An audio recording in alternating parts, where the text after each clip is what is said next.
నమస్తే అందరికీ. ఈరోజు నేను పాలకూరతో ఎగ్ రైస్ చేశాను.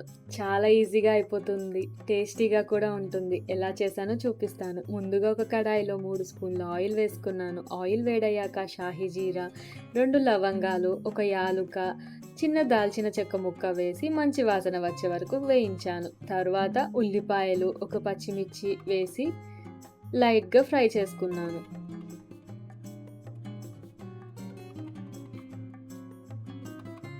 ఫ్రై అయిన తర్వాత జింజర్ గార్లిక్ పేస్ట్ వేసి పచ్చివాసన పూర్తిగా పోయే వరకు వేయించాను. ఇప్పుడు కొద్దిగా పుదీనా, కరివేపాకు, కొత్తిమీర వేసి ఒకసారి కలిపాను.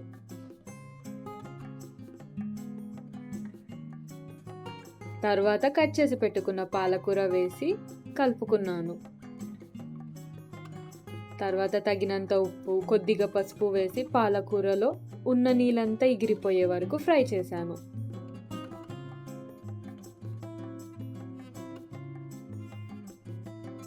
ఇప్పుడు 5 గుడ్లను బాగా బీట్ చేసి పాలకూరలో పోసాను.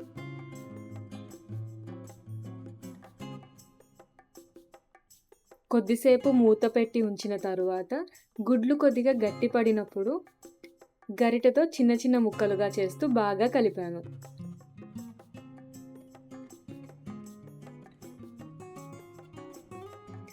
ఆ తర్వాత కారం, గరం మసాలా, ధనియాల పొడి వేసి ఒకసారి బాగా కలుపుకున్నాను.